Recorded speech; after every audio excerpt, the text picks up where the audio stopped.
जब भी rural employment की बात होती है एक नाम सबसे पहले आता है, MGNREGA, Mahatma Gandhi national rural employment guarantee act, MNREGA.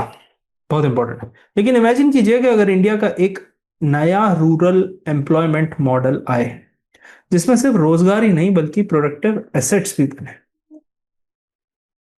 Climate resilience और रूरल इंफ्रास्ट्रक्चर की भी बात हो। रूरल इंफ्रास्ट्रक्चर, क्या ये स्कीम इंडिया को और स्ट्रांग बना सकती है अपने 2047 के विकसित भारत गोल की तरफ? आज हम समझेंगे कि कैसे मनरेगा से अगले जनरेशन का, next generation rural employment program के रिफॉर्म्स आ सकते हैं और उसके पीछे की इकोनॉमिक्स क्या है, और विकसित भारत 2047 के लिए ये कितना ज्यादा इंपॉर्टेंट है, इसको समझते हैं आज सबसे पहले। First of all, why MNREGA was replaced. तो रोज रात के 8 बजे हम ये वीडियो लाते हैं आपके लिए, है ना, करंट अफेयर्स पे अपडेट, इकोनॉमिक्स रिलेटेड ओनली। तो make sure you subscribe so that you do not miss on anything. ठीक है, चलो। न्यू रूरल एम्प्लॉयमेंट फ्रेमवर्क, अभी प्रपोज फ्रेमवर्क है, मतलब अभी ऑफिशियल पूरा नहीं हुआ है, न्यूज में है, सारी चीजें हैं, है ना, बट अभी सारी चीजें चेंज होने में टाइम लगता है। तो ये प्रपोज फ्रेमवर्क है कि जो रूरल एम्प्लॉयमेंट प्रोग्राम था वो एम्प्लॉयमेंट फॉर सर्वाइवल था अभी तक, बट अभी है एम्प्लॉयमेंट फॉर डेवलपमेंट। मतलब पहले फोकस था लोगों को रोजगार देने पे, अब फोकस रोजगार देने पे तो है ही, पर वो रोजगार जो देंगे वो रोजगार डेवलपमेंट पे कंट्रीब्यूट करें। मतलब पहले से फोकस था कि लोगों के पास जॉब हो जाए, उनके पैसे मिले, डिस्पोजेबल इनकम बने, बट अब है कि हम एसेट्स भी बनाए। तो ऑब्जेक्टिव अभी नहीं है कि सिर्फ वेजेस देना है, अब ड्यूरेबल एसेट्स बनाने हैं जिससे कि रूरल इंडिया का डेवलपमेंट हो सके।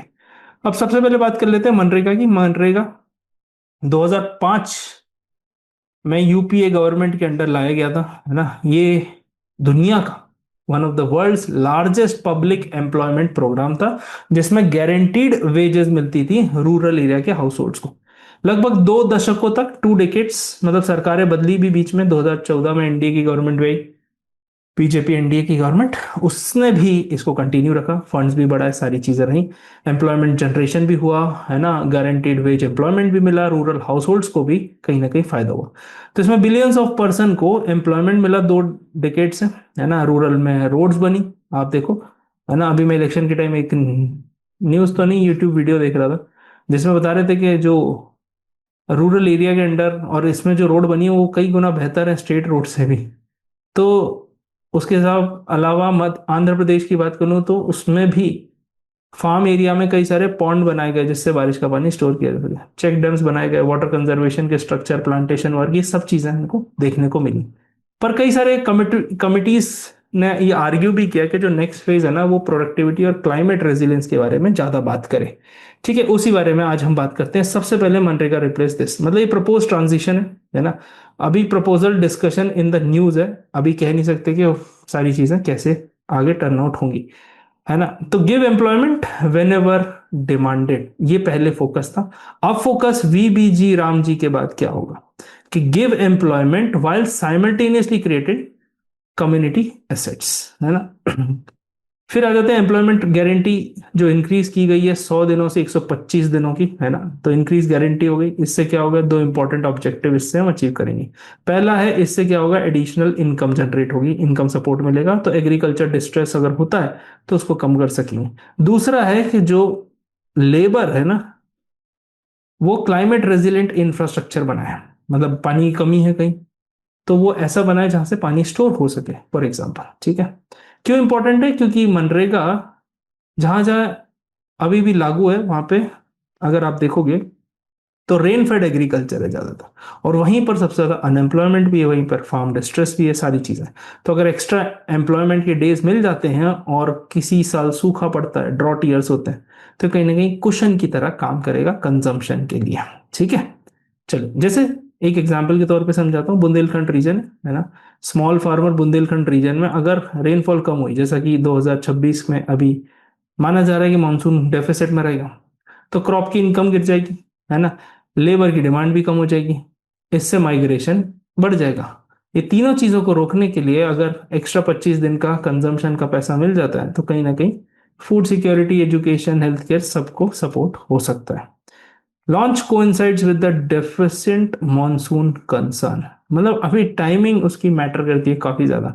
मतलब ये जो रूरल एम्प्लॉयमेंट प्रोग्राम है ना, वो मॉनसून ईयर्स में अगर बढ़ जाए, जहाँ पे वीक मॉनसून है, तो भी एक बहुत अच्छी चीज है।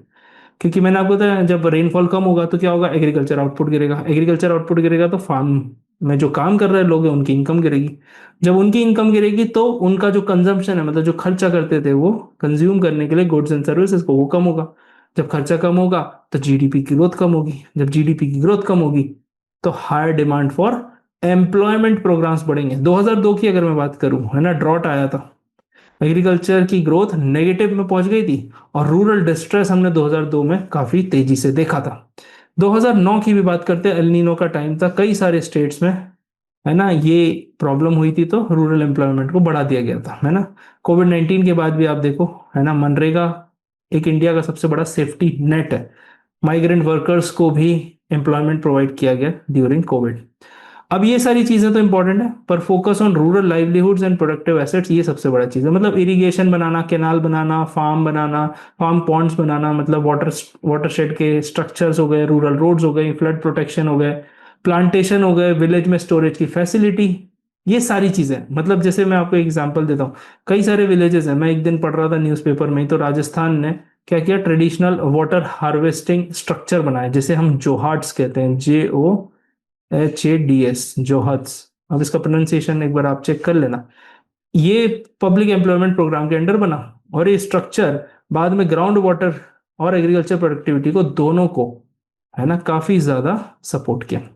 अब वाई नाउ, क्योंकि वीक मॉनसून रूरल डिस्ट्रेस बढ़ा देता है ना। तो आप देखो, हाफ ऑफ द इंडिया जो कल्टीवेटेड लैंड है वो रेन फेड है, मतलब आधा जो हमारी एग्रीकल्चर लैंड है वो बारिश पे डिपेंड करता है। तो अगर बारिश कम हुई तो farmer, agriculture labour, dairy, fishery, rural service, सब कुछ होगा। और उसके बाद जो कंपनीज जो रूरल के प्रोडक्ट बना रही हैं, उन पे भी स्ट्रेस आएगा।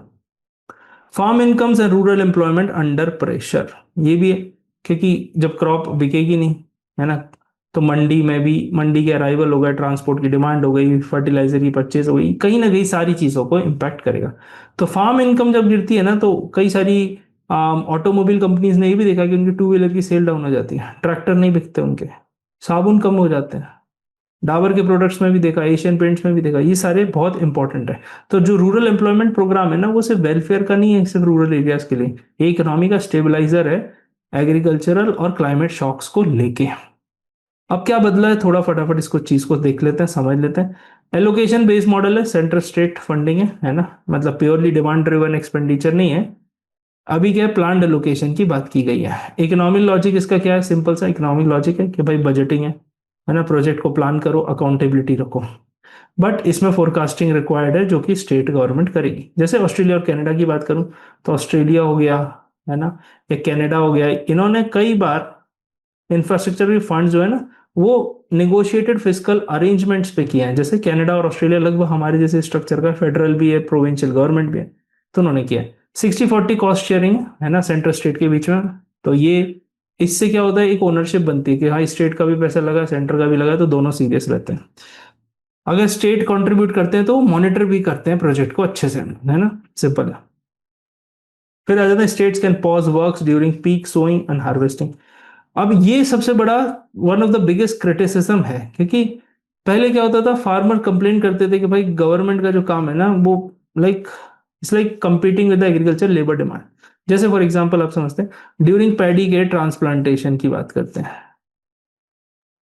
पैडी मतलब जो खरीफ सीजन में आती है ना, तो फार्मर, क्या होता है, फार्मर को जरूरत पड़ती है कई सारे लेबर्स की। अब उसी टाइम पब्लिक एम्प्लॉयमेंट भी वेजेस ऑफर करता है, तो लेबर की अचानक से शॉर्टेज हो जाती है ना। तो flexible scheduling actually can reduce this conflict, यही हमारा कहने का मतलब। Greater digital monitoring and administrative overseas, इसका सिंपल सा मतलब है कि अगर हम टेक्नोलॉजी ट्रांसफॉर्मेशन की बात करें, तो आधार ऑथेंटिकेशन, जियो टैग्ड एसेट्स बनाओ, मोबाइल अटेंडेंस, ड्रोन से मॉनिटरिंग करो, जीआईएस से मैपिंग करो, ये सारी चीजें बहुत इंपॉर्टेंट है। मतलब जियो टैगिंग तो हम ऑलरेडी यूज कर रहे हैं, है ना, ग्राम सड़क योजना में भी हमने यूज किया, आवास योजना में भी यूज किया, वाटर शेड के प्रोजेक्ट्स में भी यूज किया। पोटेंशियल बेनिफिट क्या है, प्लानिंग बेहतर रहेगी, तो जो जहां पे सूखा पड़ता है वो नहीं होगा, फ्लड प्रोन एरियाज में भी हम प्रोटेक्ट कर पाएंगे, है ना, इरिगेशन को डेफिसिट को ब्लॉक कर पाएंगे। सिंपल सी चीज है, मतलब यूनिफॉर्मली हर जगह सेम हमको नहीं अप्लाई करना है। फिर इंप्रूव्ड एसेट क्रिएशन की बात कर लेते हैं, मतलब जैसे कि जो भी बनेगा इसमें वो उससे देश का भला हो। जैसे रूरल में वेयर हाउस बना दिए, चेक डैम्स बना दिए, है ना, कंपोजिट पिट्स बना दिए, फिशरीज के लिए पॉन्ड बना दिया, कम्युनिटी के लिए इरिगेशन का एक एरिया बना दिया। और लास्ट है रिड्यूस लीकेजेस, क्योंकि इसमें क्या होता था ना, फेक मस्टर रोल बनते थे, मतलब जो लोग इसमें एम्प्लॉयड नहीं हो वो भी पैसा लेते थे फेक तरीके से। घोस्ट वर्कर थे जो एग्जिस्ट ही नहीं करते, उनके नाम पे डुप्लीकेट पेमेंट्स होती थी। तो अगर आधार और डीबीटी लिंक हो जाएंगे तो जैसे एलपीजी में हमने कितना अच्छा किया है, एलपीजी में, पीडीएस में, सेम चीज यहाँ भी हो सकती है। अब आगे जाके क्या चैलेंजेस हैं इसको समझ लेते हैं। चैलेंजेस सिंपल है, इमीडिएट रिस्क यही है, मतलब अगर एक वीक मॉनसून आया बिलो नॉर्मल रेनफॉल तो हंड्रेड्स ऑफ डिस्ट्रिक्ट्स में ये इफेक्ट होता ही होता है। मतलब डिस्ट्रिक्ट डिपेंड करते हैं रेन फेड एग्रीकल्चर पे। क्रॉप फेलियर हो जाएगा, लाइफ स्टॉक में डिस्ट्रेस आ जाएगा, है ना, माइग्रेशन होगा। मराठावाड़ा आपने रीजन सुना होगा, है ना, बुंदेलखंड रीजन है, राजस्थान में भी कई सारे ऐसे रीजन है जहां पे ड्रॉट बार बार आता है। फिर दूसरा आता है राइजिंग रूरल डिस्ट्रेस, मतलब एग्रीकल्चर लगभग 45% इंडिया के वर्क फोर्स में कंट्रीब्यूट करता है। और जब एग्रीकल्चर स्लो हो जाता है तो सबकी हालत खराब हो जाती है। उनकी जो इनकम है ना वो उन तक नहीं रहती, वो शॉपकीपर तक भी जाती है, ट्रांसपोर्ट ऑपरेटर पे भी जाती है, सीड वाले डीलर पे भी जाती है, फर्टिलाइजर सेलर पे भी जाती है, लोकल मार्केट पे भी जाती है, और वही सब कंपनी के रेवेन्यूज में भी दिखती है, तो सरकार के टैक्स में भी दिखती है। तो अगर फार्मर पैसा कम कमाएगा तो वो सारी चीजों को खरीदने के पोस्टपोन कर देगा। जैसे मोटरसाइकिल बाद में खरीदेंगे, सीमेंट घर में मरम्मत करानी है, एक फ्लोर और बनाना है, वो नहीं करवाएंगे, फर्नीचर नहीं खरीदेंगे, मोबाइल फोन नहीं खरीदेंगे, तो विलेज की डिमांड वीक हो जाएगी। फिर आता timely fund release by state, ये बहुत जरूरी है।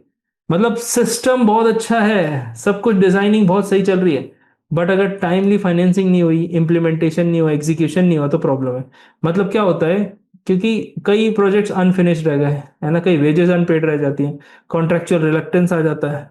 तो मनरेगा ने क्या किया, मनरेगा ने लाइक कई बार देखा है हमने मनरेगा में कि सेंटर जो रिलीज करता है ना ओकेजनली, वो पेंडिंग वेज पेमेंट्स और ये सारी चीजें कहीं ना कहीं हो जाती है ना। यही चीज हम सेम चीज हमने प्रधानमंत्री फसल बीमा योजना में भी देखी थी, प्रीमियम भरने में डिले किया जिससे कॉम्पनसेशन नहीं मिल पाता है। फिर आ जाता है वेज पेमेंट डिलेज की बात करते हैं, मतलब वर्कर्स जो है ना वो टाइमली वेजेस पे डिपेंड करते हैं। क्यों? क्योंकि उनका खर्चे फिक्स होते हैं मंथ के, अगर मंथ के सेम तारीख पे पैसा नहीं आया तो उनको बहुत मुश्किल हो जाती है, क्योंकि स्कूल की फीस भरनी है ना, उनको खाना भी खाना है, खाने के लिए गेहूं चावल सब खरीदना पड़ता है, दवाइयां खरीदनी पड़ती हैं। तो अगर डिलेड वेज हुई तो ट्रस्ट डेफिसिट होता है ना। फिर इफेक्टिव डिस्ट्रिक्ट लेवल इंप्लीमेंटेशन, यहाँ पर एक सिंपल सी चीज है कि जो सक्सेस है ना वो डिस्ट्रिक्ट लेवल पे डिपेंड करती है। मतलब ऊपर से टॉप डाउन तो बहुत अच्छा दिख रहा है, पर नीचे से क्या, डिस्ट्रिक्ट कलेक्टर का कितना कंट्रीब्यूशन है, फिर उससे पंचायत, उससे इंजीनियर्स, लोकल मॉनिटरिंग, सारी चीज। जो पॉलिसीज है ना वो पेपर पे तो बहुत अच्छी लगती है, पर अगर एडमिनिस्ट्रेटिव कैपेसिटी नहीं हुई ना तो फेल हो जाती है ना। मतलब केरला की अगर मैं बात करूं तो कहीं ना कहीं केरला का बहुत तारीफ होती है ना। आप अगर केरला से हैं तो कमेंट सेक्शन में जरूर बताइएगा, या आपके आसपास कोई अच्छा मॉडल है तो भी मुझे कमेंट सेक्शन में आपके स्टेट का नाम जरूर बताइएगा जहां पे कुछ अच्छा एग्जाम्पल हो आपके पास मनरेगा से रिलेटेड। तो केरला ने भी अच्छा किया सेल्फ गवर्नमेंट में, है ना, स्पेशली लोकल सेल्फ गवर्नमेंट में एक्टिवली पार्टिसिपेट करते हैं प्लानिंग में और सारी चीजों में। अब कंसर्न क्या है, सबसे बड़ा कंसर्न है कि भाई क्लाइमेट चेंज की फ्रिक्वेंसी बढ़ती जा रही है। ड्रॉट हो गए, अभी हीट वेव्स हमने देखी, है ना, फ्लड्स भी हम देख लेंगे कुछ ना कुछ रीजन पे। तो एम्प्लॉयमेंट जो है ना, एम्प्लॉयमेंट सपोर्ट ना फास्ट और अडेप्टिव होना चाहिए, है ना, ताकि ये जल्दी से जल्दी अपना काम कर सके। मतलब एम्प्लॉयमेंट का सपोर्ट ना फास्टर और मोर अडेप्टिव होना चाहिए, सिंपल है। अब आ जाते हैं रोड अहेड, आगे क्या है, आगे की कहानी समझते हैं। डिस्ट्रिक्ट स्पेसिफिक एम्प्लॉयमेंट प्लान्स, मतलब हर डिस्ट्रिक्ट के लिए ना डिफरेंट नीड्स है। जैसे राजस्थान है, राजस्थान में क्या होगा, वाटर हार्वेस्टिंग की बात ज्यादा होगी। आसाम में क्या होगी, आसाम में वाटर हार्वेस्टिंग नहीं होगा, आसाम में होगा फ्लड मैनेजमेंट। पंजाब में क्या होगा, crop residue management. Himalayan state में क्या होगा, लैंडस्लाइड मैनेजमेंट, है ना। कोस्टल उड़ीसा में क्या होगा, साइक्लोन से रेजिलेंस। तो लोकलाइज्ड प्लानिंग यहां पर जरूरी है, वन मॉडल फिट्स ऑल वाला नहीं चलेगा। फिर आ जाते हैं क्रिएट प्रोडक्टिव रूरल इंफ्रास्ट्रक्चर, ये मैं ऑलरेडी बता चुका हूँ, इरिगेशन, कैनाल, वेयर हाउस, ये सब आप बनाइए। Rural roads, storage, fish ponds तो काम आएगा। Water conservation and drought mitigation, है ना। तो India receives most rainfall within about like almost 100 days. 100 दिन में इंडिया का मैक्सिमम रेनफॉल आ जाता है ना। एम्प्लॉयमेंट प्रोग्राम क्या क्या बना सकते हैं, चेक डैम्स, रिचार्ज पिट्स, कुंटोर, ये सारी चीजें वहां पे इंडिया बना सकता है ना। तो इन सिंपल सी चीज में क्या है कि जैसे मैं आपको बताऊं, है ना, महाराष्ट्र ने एक रीजन है ना, मैं अभी नाम भूल रहा हूँ उसका, तो उसने ड्रॉट प्रोन विलेज को प्रॉस्परस विलेज बना दिया वाटरशेड मैनेजमेंट की वजह से। मैं विलेज का नाम भूल रहा हूँ, है ना, पर आपको पता हो तो जरूर बताइएगा चैट बॉक्स में। फिर टेक्नोलॉजी ड्रिवन ट्रांसपेरेंसी की बात कर लेते हैं, है ना। टेक्नोलॉजी ड्रिवन ट्रांसपेरेंसी का क्या मतलब है, जो फ्यूचर मॉनिटरिंग है ना वो सैटेलाइट इमेजरी पे डिपेंडेंट है, एआई बेस्ड है, जियो टैग्ड है, ऑनलाइन डैशबोर्ड है। जैसे चाइना में होता है, ड्रोन से मैपिंग हो जाती है जो भी नुकसान हुआ आपका फ्लड और हेल स्टॉर्म में। लॉन्ग टर्म विजन, एक चीज रह गई यहाँ पे, स्ट्रॉन्ग सेंटर स्टेट कोऑर्डिनेशन। अब रूरल डेवलपमेंट एक शेयर्ड रिस्पॉन्सिबिलिटी है, मतलब हमारे गांव मिलाएंगे, शहर मिलाएंगे, तभी तो देश बनेगा ना। तो रूरल डेवलपमेंट एक शेयर्ड रिस्पॉन्सिबिलिटी है। सेंटर को क्या चाहिए, सेंटर प्रोवाइड करे पॉलिसी, सेंटर प्रोवाइड करे फंडिंग, है ना, सेंटर प्रोवाइड करे गाइडलाइंस, ये सब इंपॉर्टेंट है। और स्टेट क्या इंश्योर करे कि इंप्लीमेंटेशन हो, सुपरविजन हो, लोकल अडेप्टेशन हो, है ना। तो ये सारी चीजें। अब रूरल इकोनॉमी स्ट्रांग होगी तो एफएमसीजी, ट्रैक्टर्स, हाउसिंग, बैंकिंग सब चलेगा। क्लाइमेट रेजिलिएंट होगा, सस्टेनेबल लाइवलीहुड होगा, एग्रीकल्चर, डेयरी, फिशरी, मतलब अलाइड सेक्टर भी सारे, और इंक्लूसिव ग्रोथ फॉर विकसित भारत। बेटा आज लाइट चली गई है तो मैं अंधेरे में ये इमरजेंसी लाइट में आपके लिए वीडियो ला रहा हूँ, है ना। तो प्लीज कमेंट सेक्शन में अपना ओपिनियन इस बारे में जरूर बताइएगा, है ना। थोड़ा सा बैटरी भी डाउन है तो मैं इसको जल्दी से एंड करता हूँ, कल हम इसको कंटिन्यू करेंगे सेम टॉपिक में, कल 8 बजे फिर से मिलेंगे। पर यहाँ पे डोमेस्टिक डिमांड, एम्प्लॉयमेंट और सोशल स्टेबिलिटी बहुत जरूरी है। अगर हमारा एग्रीकल्चर स्ट्रांग रहा, रूरल इंडिया स्ट्रांग रहा, तो फाउंडेशन हमारी सस्टेनेबल नेशनल ग्रोथ के लिए बहुत जरूरी है। तो 2047 तक हम विकसित भारत का जो सपना देख रहे हैं उसको पूरा कर सकते हैं। तो अगर आपको वीडियो अच्छी लगी हो तो डोंट फॉरगेट टू सब्सक्राइब। आज मैं थोड़ा सा जल्दी आपके लिए खत्म कर रहा हूँ क्योंकि मेरा लैपटॉप सपोर्ट नहीं कर रहा है, लाइट जाने की वजह से। काफी तेजी से बारिश हो रही है, काफी जोर से बारिश हुई। ठीक है, कल फिर मिलते हैं। So don't forget to like and share and subscribe, और कमेंट में जरूर बताइएगा आपका क्या ओपिनियन, क्या ये नाम बदलना और काम बदलने से फर्क पड़ेगा। थैंक यू सो मच, कल फिर मिलते हैं। टेक केयर, जय हिंद, गुड नाइट।